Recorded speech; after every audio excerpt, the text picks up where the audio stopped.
Kung ano yung service na ginagawa nyo sa labas, yun din yung offer nyo na service bilang freelancer. The only difference is ikaw mismo ang responsible para maghanap ng sarili mong clients at maningil. Huwag na kayong ma-confuse. Halimbawa, si Maria, sabi niya, working remotely as CSR in a property management company in the US and gusto niyang itry yung freelancing but hindi niya alam kung saan magsisimula. Your next action step should be pumunta sa mga platforms, manggawa ng account or profiles doon, kagaya ng Upwork, online jobs. I also mentioned a lot of names, websites. I provided it sa Facebook page. Hanapin nyo na lang yung Facebook. Pagkatapos makikita nyo dito where to apply as a virtual assistant. Dito siya. May mahabang listahan talaga sa caption kung saan kayo pwede mag-apply.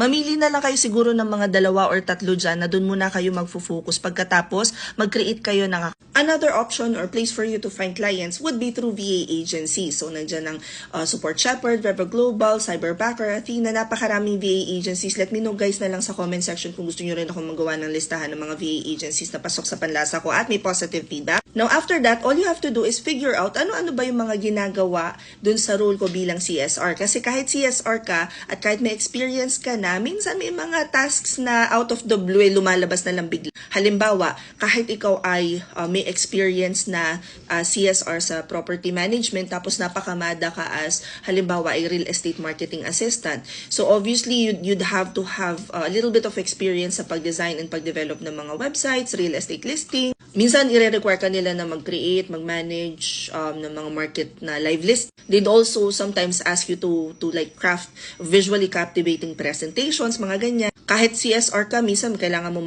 maging offers coordinator, maging repairs coordinator, makipag-collaborate with the whole team, operations manager, para lang maipakita na ano nga ba yung listings nyo sa business na yon. Kasi lalo na yan, property management yung hawak mo, so bagay na bagay ka as Reva. Now, kung hindi ka marunong pa, or hindi ka ganun ka-confident, or probably you need a more structured learning, we actually have a Zero to Reva class. It's beginner-friendly, kahit wala kayong experience, but at the same time, you will learn ano nga ba yung usually na ginagawa ng isang real estate virtual assistant.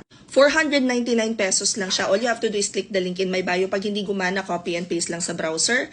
Pagkatapos, hanapin nyo lang dito sa page na to, sa may bandang baba, open classes. Tapos, nakasulat na dyan, 499, Zero to Reva. Sana yun? Ayan.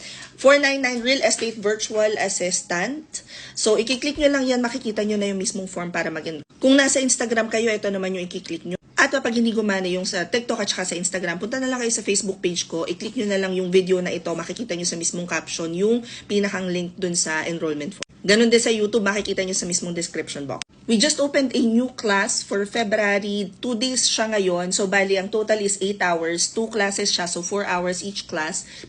Pagkatapos, magkakaroon na kayo ng better understanding kung ano nga ba yung ginagawa ng isang real estate virtual assistant. Again, 499 pesos lang siya. So, mag-enroll na kayo kasi mabilis ma-fill itong class. Hope this helps. Comment any questions you guys have about working from home. Follow for more work from home chismis. Bye!